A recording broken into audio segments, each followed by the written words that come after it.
Bentonville City Council members say they are not quite ready yet to make a decision on raising water rates. The city wants to double those rates for residential and commercial customers. 5 News reporter Lauren Spencer was at a meeting tonight and tells us why the city wants such a large increase. Concerned about prices going up. Bob DiGiacomo has lived in Bentonville for 5 years. He's comparing doubling water rates to a hamburger. Back in the old days, high school, we used to order doubles in the cafeteria and get more food, but here you order double, you're paying more and getting less. Saying as a senior citizen, he and his wife are living off Social Security and a pension. Every time there's a cost of living increase, the cost of living does not increase in those funds. A group hired by the city recommends the increase because of inflation and increased water cost, and especially the need to explore and repair water leaks. We're facing the perfect storm. I mean, we've got the loss, which is, more purchase. It's contractors fixing it. A lot of the increase is driven because we do have the high loss right now.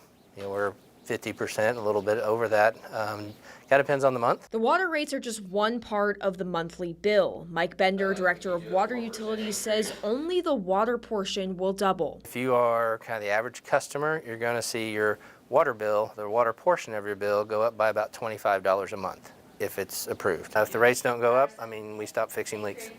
If we don't get the money flowing in somewhere. While Bob isn't getting the double hamburger, he's still optimistic as the council members say they want to look at some more options. They've explained what's going on. Things need to be fixed. They need to plan for the future. In Bentonville, covering news where you live, Lauren Spencer, 5 News. City council members tonight say they wanted more communication to residents on the issue, as well as a chance to look at some more options. They decided to table the item and bring it back at a committee of the whole meeting, which is March 10th, and then for the city council to consider it on March 11th. City is hoping new rates can take effect come April 1st. In Fayetteville, city council members are talking about a new rule that would require landlords to disclose all fees and costs when they advertise. The Truth in Leasing ordinance proposed by Sarah Moore requires that all fees and costs must be disclosed clearly and in a manner that's easily visible to potential tenants. It's another push from Moore, whose rental application fee cap is still in limbo after council members said it would violate state law. In tonight's agenda session in Fayetteville, Moore talked about the plan in more detail, but other council members had some concerns. This is very much aligned to the way that when car consumer issues were brought forward, and it was like, everything was on the sticker price. It's following that same model. I have a great deal of concerns about this because I think it is, at least on its face, from my perspective, it seems really laborious and maybe not the right place to be heading with this. Council didn't take any action on that proposal tonight. They will talk about it again in the next meeting on Tuesday of next week. Developing tonight, federal investigators have released a preliminary report into that plane crash that happened last month near the Bentonville airport. Single-engine plane crashed after the pilot reported engine trouble. According to the NTSB report, the pilot had just purchased the plane and its inspection was overdue by 5 months. Investigators also found issues with one of the fuel tanks and believe the plane lost power just before landing. You can find out more details from the NTSB on our website at 5newsonline.com. An Arkansas Supreme Court judge, now recusing himself as a convicted killer, tries to overturn his death sentence. Zach Holley was convicted and sentenced to death almost a decade ago in the 2012 murder and rape of 6-year-old Jersey Bridgman. Holley's lawyers are appealing his death sentence to the state Supreme Court, asking it be overturned. Well, now we're learning Associate Justice Nicholas Bronny has recused himself from the case. The governor has appointed Tiffany Brown as a special justice to replace Bronny. Tonight, new details in the arrest of a 27-year-old Bentonville man accused of child sex crimes. Andrew Apple is facing charges of rape, sexual assault, and sexual indecency with a child. According to new court documents, Apple was a volunteer at a Benton County church where he reportedly ran the audio-visual department. Investigators say the alleged incidents began years before Apple's arrest, and they're asking if you have if you know about this case, to call them. That number is there at the bottom of your screen. The man who planned to kill 2 people at Central Mall in Fort Smith will now spend about 8 years behind bars. Rodney Sheffield was arrested last spring. He told police he was not happy with his Social Security disability claim. Investigators say he was headed to the mall where his attorney's office was located, wanted to shoot people, he says, who were there. Police say a witness then called 911 after Sheffield told them about his plans. Police stopped him before he got to the mall. A woman accused of luring men in romance scams in Las Vegas, where she allegedly drugged her victims and then stole from them. We're now learning she has a criminal case with very similar accusations in Benton County. 43-year-old Aurora Phelps is charged with multiple federal crimes ranging from fraud, kidnapping, and identity theft. But before those federal charges, she has additional charges of theft of property and credit card fraud.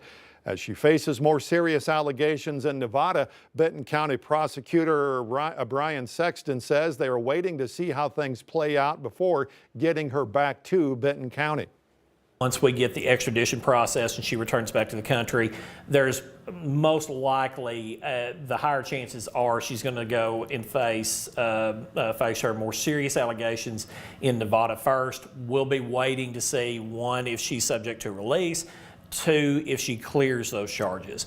Either way, we'll maintain a hold and do what we can to bring her back to Benton County to get justice for our victims here. Since this is an open investigation, Sexton could not confirm whether if her Benton County charges are connected to the federal case. That hearing, by the way, set for March 12th of this year. A bill that would criminalize squatting in Arkansas now headed to the governor's desk. If she signs it, it would criminalize the act of living on a property without permission or ownership. The first 2 offenses would be misdemeanors. A third would be a Class D felony. The bill also gives property owners the right to sue squatters for any damages or legal fees. Meanwhile, lawmakers in Little Rock debating the issue of using virtual learning to make up snow days. Rebecca Brown was at today's Education Committee hearing and has more now on some roadblocks that plan face. So a lot of our school districts are dealing with how do you make up the time that the school had to close for various reasons. Arkansas schools have faced their fair share of snow and ice, forcing campuses to close for several days. Now lawmakers are revisiting policies on making up lost instructional time.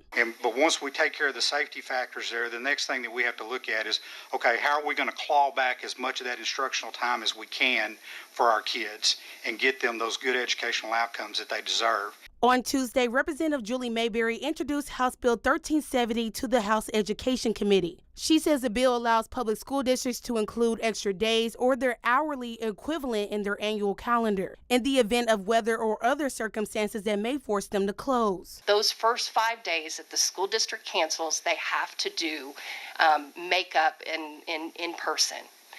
After that, the next 5 days could be, if requested and approved by ADE as to what the plan is, it could be an AMI day, which would mean that it could be a remote learning day. After you get to that 10 days mark, as some school districts we saw got up to 23 days, then they could go to the board and ask for whatever plan they might want to propose at that point. Representative Wade Andrews doesn't agree with the idea, arguing some kids rely on being at school in person. In my district, there's a lot of kids, especially the ones who are in high level of poverty. There's a lot of poverty in my district, and their home life is not always the best. And so these kids, they're not going to be learning at home because they unfortunately don't have the parental structure for them telling them to do this. And so for those kids, it is best that they come in person. While the debate went on for close to an hour, the bill eventually failed to make it out of committee. Will of committee, all in favor say aye. Aye. All opposed? No. I'm sorry, Representative Mayberry, your bill has failed. In Little Rock, Rebecca Brown, 5 News. Governor Sanders in Bentonville today to unveil a new website that will help connect job seekers with employers. It's called Arkansas Launch. This free platform will also offer options to help people wanting to improve skills to land a job. Website already has more than 5,000 jobs available from 634 different employers. Fort Smith City directors tonight got an update on improving sports tourism in the city.